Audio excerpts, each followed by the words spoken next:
ನಮೋ ವಾಲ್ಮೀಕಿಯೇ. ನಮಸ್ಕಾರ ಬಂಧುಗಳೇ. ನಾನು ನಿವೃತ್ತ ಪ್ರಾಧ್ಯಾಪಕ ಡಾಕ್ಟರ್ ಅರ್ಜುನ್ ಪಂಗಣ್ಣವರು.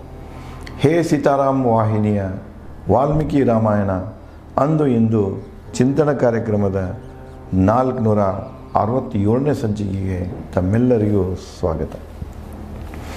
ಹಿಂದಿನ ಸಂಚಿಕೆಯಲ್ಲಿ ಸುಗ್ರೀವ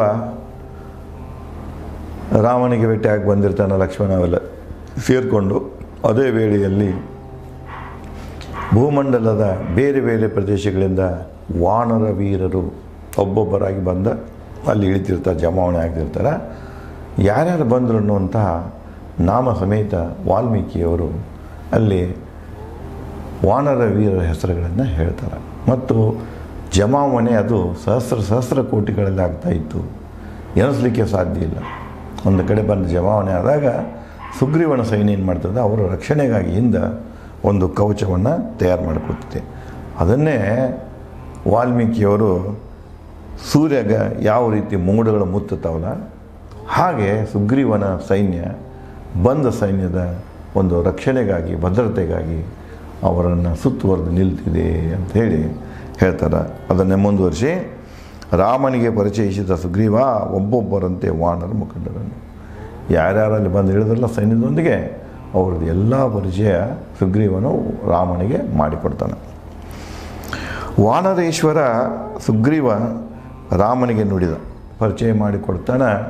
ಸುಗ್ರೀವ ರಾಮನಿಗೆ ಹೇಳ್ತಾನೆ, ಇಚ್ಛಾರೂಪಧಾರಕರು, ಮಹೇಂದ್ರ ಪರ್ವತದ ಬಲ, ವಾನರರು ಬಂದಿಹರು. ಯಾವ ರೀತಿ ಮಹೇಂದ್ರ ಪರ್ವತ ಬಲವಂತವಾಗಿರುತ್ತೆ, ದಾಢ್ಯವಾಗಿದೆ ಅಥವಾ ಗಟ್ಟಿಯಾಗಿದೆ, ಆ ಪರ್ವತದ ಬಲದ ಇಚ್ಛಾಧಾರಿ ವಾನರರು ಇಲ್ಲಿ ನಮ್ಮ ಸೈನ್ಯದಲ್ಲಿ ಬಂದಾರ ಅಂತ ಹೇಳ್ತಾನೆ. ರಾಕ್ಷಸ ದೈತ್ಯರಿಗೆ ಸಮಬಲ ವಾನರ ವೀರರು ಜಯವೇರಿಗಾಗಿ ನಿಮ್ಮ ಸಹಾಯಕ್ಕೆ ಬಂದಿಹರು. ಒಬ್ಬರು ಪರ್ವತದಷ್ಟು ಬಲವನ್ನು ಹೊಂದಿದಂಥ ಇಚ್ಛಾಧಾರಿ ವಾನರರು ಬಂದಾರೆ. ಯಾವ ರೀತಿ ವಾನರು, ಯಾವ ಪ್ರಕಾರದ ವಾನರರು ಬಂದಿದ್ದರು ಅಂದರೆ ಯುದ್ಧದಾಗ ಎಲ್ಲ ಸ್ಟ್ರಾಟಜಿ ಬೇಕಾಗ್ತಿದೆ. ಅವಾಗೂ ಇತ್ತದು, ಈಗೂ ಇದೆ. ಬೇರೆ ಬೇರೆ ರೀತಿಯಲ್ಲಿ ಯುದ್ಧ ಗೆಲ್ಲಬೇಕಾಗಿತ್ತಂದ್ರೆ ನಾವು ವ್ಯೂವನ್ನು ಹೊಂದಿರ್ತೇವೆ. ಅದಕ್ಕೆ ಯುದ್ಧ ವ್ಯೂ ಅಂತ ಕರಿತೀವಿ, ವಾರ್ ಸ್ಟ್ರಾಟಜಿ ಅಂತ ಕರಿತೀವಿ. ತಂತ್ರಗಾರಿಕೆ ಬಹಳ ಮುಖ್ಯ. ಯಂತ್ರಗಾರಿಕೆಯಲ್ಲಿ ಯಾರು ಸಫಲ ಆಗ್ತಾರೆ ಅವರೇ ಯುದ್ಧವನ್ನು ಗೆಲ್ತಾರೆ. ಉದಾಹರಣೆಗೆ ಇತ್ತೀಚೆಗೆ ಆಪರೇಷನ್ ಸಿಂಧೂರದಲ್ಲಿ ಭಾರತದ ಈ 3 ಸೈನ್ಯ ಏನಿದೆಯಲ್ಲ, ಭೂದಳ ಆಗಿರ್ಬೋದು, ವಾಯುದಳ ಆಗಿರ್ಬೋದು ಮತ್ತು ಇದು ನೌಕಾಪಡೆ ಏನಿದೆಯಲ್ಲ, ಇವರು ಒಂದು ತಂತ್ರಗಾರಿಕೆಯಿಂದಾಗಿ ಈ 4 ದಿವಸನಾಗ ಪಾಕಿಸ್ತಾನನ್ನು ಅದು ಮಂಡೆಗಾಲ ಊರುವಂತೆ ಮಾಡಿತು. ಅದಕ್ಕೆ ಕಾರಣ ಅಂದ್ರೆ ತಂತ್ರಜ್ಞಾನ. ಅದಕ್ಕೆ ಇವರು ಯಾವ್ಯಾವ ತಂತ್ರಜ್ಞಾನವನ್ನು, ಯುದ್ಧದ ತಂತ್ರಗಾರಿಕೆಯನ್ನು ಯಾರ್ಯಾರು ಹೊಂದ್ಯಾರನ್ನು ಅದು ಪರಿಚಯ ಮಾಡಿಸ್ಕೊತ ಹೋಗ್ತಾನೆ. ಮೊದಲು ಹೇಳ್ತಾನೆ, ಈ ಇಚ್ಛಾಧಾರಿಗಳಿದ್ದಾರೆ, ಇವರಿಂದ ನಾವೇನೆಲ್ಲನೂ ಮಾಡಿಕೊಳ್ಬಹುದು. ಮುಂದೆ ಪರ್ವತ ಬಲದ ಈ ವಾನರರಿದ್ದಾರೆ. ಮುಂದೆ ದೈತ್ಯ ರಾಕ್ಷಸರ, ರಾವಣದಲ್ಲಿ ದೈತ್ಯ ರಾಕ್ಷಸರಿದ್ದಾರೆ. ಅವರಿಗೆ ಸಮಬಲವಾದಂಥ ವಾನರರು, ಅವರು ದೈತ್ಯ ಕಾಯದ ವಾನರರು ನಮ್ಮಲ್ಲಿ ಇದ್ದಾರೆ. ಓ ರಾಮ, ಕೃತ್ಯದಲ್ಲಿ ಖ್ಯಾತರು, ಗೆಲುವಿನ ಛಲದಂಕರು, ಪರಾಕ್ರಮಿ, ವಿಶ್ವಖ್ಯಾತ ವಾನರರು, ಶೂರರು ಬಂದಿರೋರು. ಮತ್ತೆ ಹೇಳ್ತಾನೆ, ಓ ರಾಮ, ಕೃತ್ಯದಲ್ಲಿ ಖ್ಯಾತರು, ಮಾಡುವಂಥ ತಮ್ಮ ಕೆಲಸಗಳಲ್ಲಿ, ಯುದ್ಧದ ಕಲೆಗಳಲ್ಲಿ ವಿಶ್ವಖ್ಯಾತವನ್ನು ಹೊಂದಿದವರು,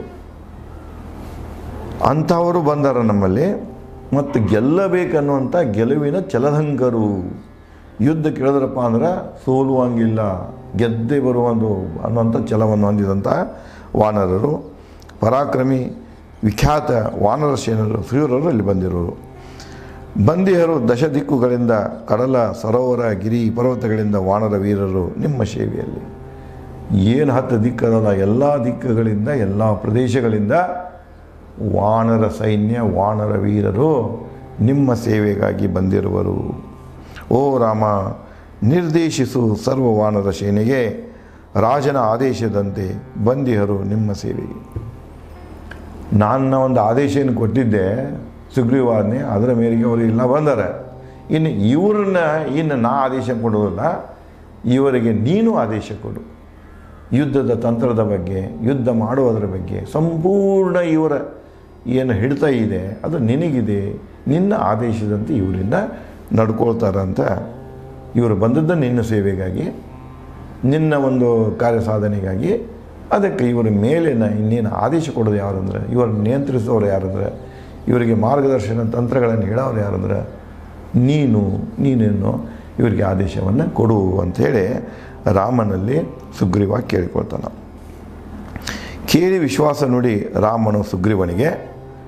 ವಿಶ್ವಾಸದ ಮಾತುಗಳನ್ನು ಸುಗ್ರೀವನಿಂದ ಬರುವುದನ್ನು ರಾಮ ಕೇಳ್ತಾನೆ. ಕೇಳಿದ ತಕ್ಷಣ ಸುಗ್ರೀವನಿಗೆ ಏನು ಹೇಳ್ತಾನಂದ್ರೆ, ಓ ಸುಗ್ರೀವ, ತಿಳಿಯೋಣ ವೈದೇಹಿ ಸತ್ತಿ ಹಳೆ ಬದುಕಿರುವಳೆ, ಮೊದಲು ಹುಡುಕೋಣ ರಾವಣ ತಾನ. ತಕ್ಷಣ ಬರ್ತಿದ್ದವನು ಮೊದಲು ನಮಗೆ ನೋಡು ಸುಗ್ರೀವ ಏನು ತಿಳ್ಕೊಳ್ಬೇಕಾಗಿದ್ದಂದ್ರೆ, ಸೀತೆ ಜೀವಂತ ಅದಾಳೋ ಸತ್ತಳೋ ಆ ವಿಷಯ ತಿಳ್ಕೊಳ್ಬೇಕು. ಆ ವಿಷಯ ತಿಳ್ಕೊಳ್ಬೇಕಾಗಿದ್ರೆ ನಾವು ಎಲ್ಲಿ ಯಾವ್ದನ್ನು ಹುಡುಕಬೇಕು, ರಾವಣ ಎಲ್ಲಿ ಅಡಗಿದ್ದಾನೆ, ರಾವಣ ಎಲ್ಲಿ ರಾಜ್ಯ ಇದೆ, ಒಂದು ಲಂಕೆ ಎಲ್ಲಿದೆ, ಲಂಕಾನಗರಿ ಎಲ್ಲಿದೆ, ಮೊದಲು ಅದನ್ನು ತಲುಪೋಣ, ಅದನ್ನು ಹುಡುಕೋಣ ಅಂತ ಹೇಳ್ತಾನೆ. ಅದನ್ನು ಹುಡುಕಿದಾಗ ನಮ್ಗೆ ಗೊತ್ತಾಗ್ತಿದೆ ಸೀತೆ ಜೀವಂತದಾಳೋ ಸತ್ತಾಳೋ ಅಂದ್ರೆ ನಮಗೆ ವಿಷಯ ತಿಳಿತಿದೆ. ಮೊದಲು ನಾವು ರಾವಣನ ಲಂಕೆಯನ್ನು ಹುಡುಕೋಣ, ತಾಣವನ್ನು ಹುಡುಕೋಣ ಅಂತ ಹೇಳ್ತಾನೆ. ರಾವಣ ಸೀತೆ ವಾಸಸ್ಥಾನ ಗೊತ್ತಾದ ಬಳಿಕ ಯೋಗ್ಯ ಸಮಯದಲ್ಲಿ ಆದೇಶ ಕೈಗೊಳ್ಳೋಣ. ಅವ್ರಿಗೆ ಯದಾರಂತ ಗೊತ್ತಾತಂದ್ರೆ ಆವಾಗ ನಾವೇನು ಮಾಡೋದು, ಅವರ ವಿರುದ್ಧ ಯುದ್ಧ ಮಾಡಲಿಕ್ಕೆ, ರಾವಣನ ಸಂಹಾರ ಮಾಡಲಿಕ್ಕೆ, ಅವನ ವಿರುದ್ಧ ಯುದ್ಧ ಘೋಷಣೆ ಮಾಡಲಿಕ್ಕೆ ಆವಾಗ ನಾವು ಏನು ನಿರ್ಣಯ ಕೈಗೊಳ್ಬೇಕು ಅನ್ನೋದು ಆವಾಗ ಆಲೋಚಿಸೋಣ. ಈಗ ಬೇಡ, ಈಗ ಮೊದಲು ನಾವೇನು ಮಾಡಬೇಕು, ರಾವಣನ ತಾಣವನ್ನು, ಸೀತೆಯನ್ನು ಅಡಗಿಸಿಟ್ಟ ತಾಣವನ್ನು ಮೊದಲು ಹುಡುಕೋಣ ಅಂತ ಹೇಳ್ತಾನೆ. ಓ ವಾನರ ರಾಜನೇ, ಸೀತೆ ಹುಡುಕುವ ನೇತೃತ್ವ ನಿಮ್ಮದು. ಯುದ್ಧ ನಂತರದು ಮೊದಲು ಸೀತೆ ಹುಡುಕಬೇಕಲ್ಲ ನಾವು. ಅದಕ್ಕೆ ಸೀತೆ ಹುಡುಕುವ ನೇತೃತ್ವ ಯಾರ್ದಪ್ಪ ಅಂದರೆ ಸುಗ್ರೀವನಿಗೆ ಕೊಡ್ತಾನೆ. ನೀನೇ ನಿನ್ನ ನೇತೃತ್ವದಲ್ಲಿ ಸೀತೆ ಹುಡುಕುವ ಕಾರ್ಯ ಆಗಬೇಕು. ನನಗೆ ಲಕ್ಷ್ಮಣನಿಗೆ ನೀನೇ ಕಾರ್ಯವಹಿಸು. ನೋಡ್ರಿ ರಾಮನ ಒಂದು ದೊಡ್ಡತನ ನೋಡಿ, ಮಹಾಪರಾಕ್ರಮಿಗಳು ಅಣ್ಣ ತಮ್ಮ ಇವರು. ಇವತ್ತೇನಂತಾನಂದ್ರೆ ನಾವು, ನೋಡಪ್ಪ ಸುಗ್ರೀವ, ಸೀತೆಯನ್ನು ಹುಡುಕುವ ಜವಾಬ್ದಾರಿ ನಿಂದೆ. ಈ ಸೈನ್ಯಕ್ಕೆ ಹ್ಯಾಂಗೆ ನೀ ಆದೇಶಗಳನ್ನು ಕೊಡ್ತೀಯಲ್ಲ, ಅದರಂತೆ ನೀನು ನನಗೂ ನನ್ನ ತಮ್ಮನಿಗೆ ಆದೇಶ ಕೊಡು. ಇವತ್ತು ನಾವು ಏನಾಗ್ಯವ, ನಿನ್ನ ಅಧೀನದಲ್ಲಿ ಬಂದೇವೆ, ನಿನ್ನ ಆಶ್ರಯದಲ್ಲಿವೆ. ನಮಗೂ ನೀನು ಇನ್ನುಳಿದವ್ರಿಗೆ ಹೆಂಗೆ ಆದೇಶ ಕೊಡ್ತೀಯಲ್ಲ ಅದೇ ರೀತಿ ನಮಗೂ ಆದೇಶ ಕೊಡು ಅಂಥೇಳಿ ರಾಮ ಸುಗ್ರೀವನಲ್ಲಿ ಕೇಳ್ಕೊಳ್ತಾನಂಥ ದೊಡ್ಡತನ ಬಹಳ ಕಡಿಮೆ. ಅದಕ್ಕೆ ಅವನಿಗೆ ಪುರುಷೋತ್ತಮನು. ಇವತ್ತು ನೋಡ್ತಿರ್ತೀನಿ ನಮ್ಮ ನಾಯಕರು ಹೇಗಿರ್ತಾರೆ, ನಾನೇ ಶ್ರೇಷ್ಠ, ನನ್ನಂಥವ್ರು ಯಾರೂ ಇಲ್ಲ, ತಮ್ಮನ್ನು ತಾವ ಹೋರಾಟಗಾರರಿಗೋ ಸಂತರಿಗೋ ಹೋಲಿಸುವಂತ ಹೋಗ್ತಾರೆ. ನೋಡ್ತಿರ್ತೀವಿ ನಾವು. ಅವನಿಗೆ ಎರಡನೇ ಬುದ್ಧ ಅಂತಾರೆ, ಇವನಿಗೆ ಎರಡನೇ ಬಸವಣ್ಣ ಅಂತಾರೆ, ಅವನಿಗೆ ಎರಡನೇ ಅಂಬೇಡ್ಕರ್ ಅಂತಾರೆ, ಇನ್ನು ಯಾರಿಗೋ ಏನೇನು ಪಟ್ಟಿಗೆ ಎರಡನೇ ಗಾಂಧಿ ಅಂತಾರೆ, ಎರಡನೇ ಸತ್ಯ ಹರಿಶ್ಚಂದ್ರ ಅಂತಾರೆ, ಎರಡನೇ ಅಶೋಕ ಅಂತಾರೆ. ಪಟ್ಟಗಟ್ಟುತ್ತಾ ಹೊಂಟಿರ್ತಾರೆ ಎಲ್ಲರೂ. ಆದರೆ ಇಲ್ಲಿ ರಾಮನಲ್ಲಿ, ರಾಮ ತಾನು ವೈಯಕ್ತಿಕವಾಗಿ ಎಷ್ಟೇ ಮಹಾಪರಾಕ್ರಮಿ ಆಗಿದ್ದರೂ ಕೂಡ, ಒಬ್ಬ ರಾಜಕುಮಾರನಾಗಿದ್ದರೂ ಕೂಡ ಅವನು ಇಲ್ಲೇ ಸುಗ್ರೀವನಿಗೆ ಹೇಳ್ತಾನೆ, ಇತರರಿಗೆ ನೀನು ಆದೇಶಿಸುವಂತೆ ನಮಗೂ ನೀನು ಆದೇಶ ನೀಡಬೇಕು ಅಂತ ಹೇಳ್ತಾನೆ.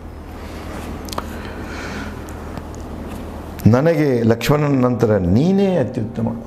ನನಗೆ ನನ್ನ ಬೆನ್ನತ್ತಿ ನೆರಳಾಗಿ ಬಂದಂತಹ ದೇಹಗಳೆರಡಾದರೂ ಆತ್ಮ ಒಂದೇ, ನನ್ನ ತಮ್ಮ.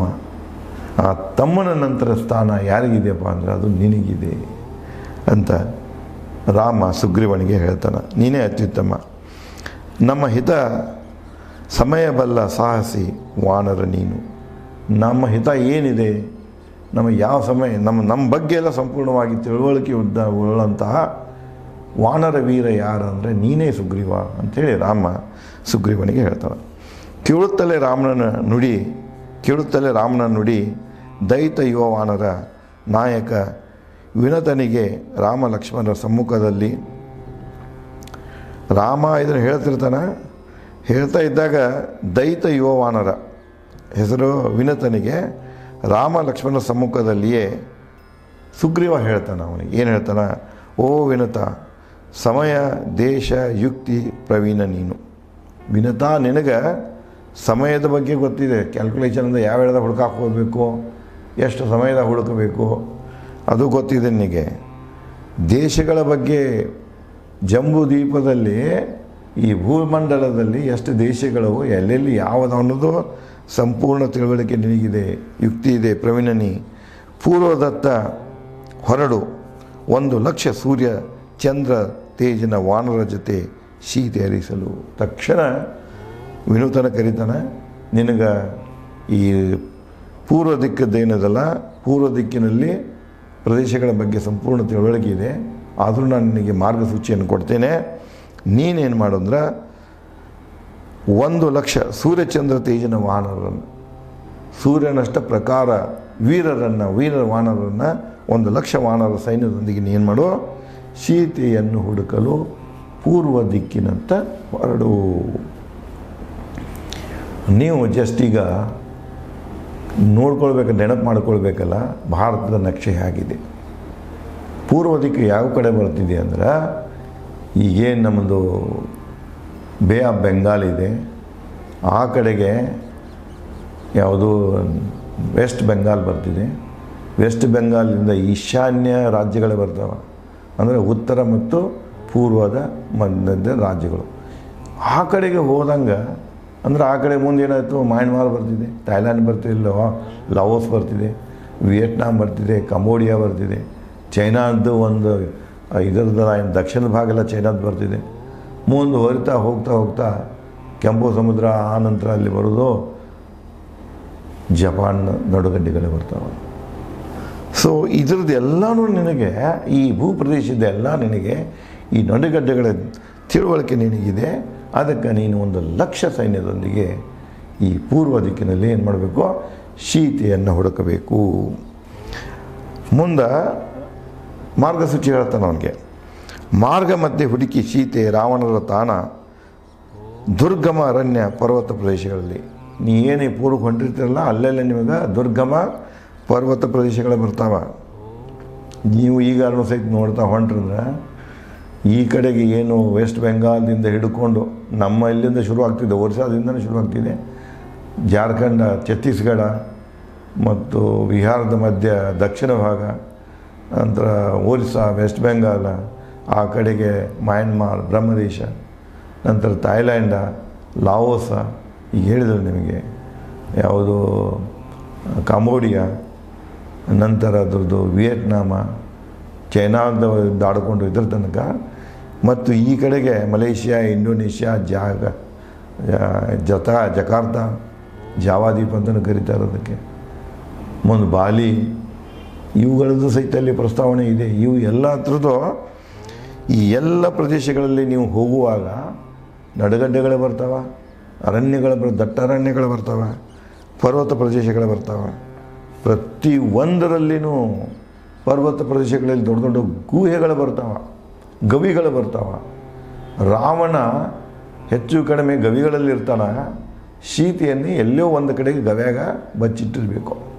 ಅದಕ್ಕೆ ನೀವೇನು ಮಾಡಬೇಕಂದ್ರೆ, ಈ ಪ್ರದೇಶದಲ್ಲಿ ಬರುವಂಥ ಅರಣ್ಯಗಳನ್ನು, ಅರಣ್ಯದಲ್ಲಿ ಇರುವಂಥ ಪರ್ವತಗಳಲ್ಲಿರುವಂಥ ಗವಿಗಳನ್ನು ಹುಡುಕಿ ತೆಗೆಯಬೇಕು, ಹುಡುಕಿ ಜಾಲಾಡಿಸಬೇಕು.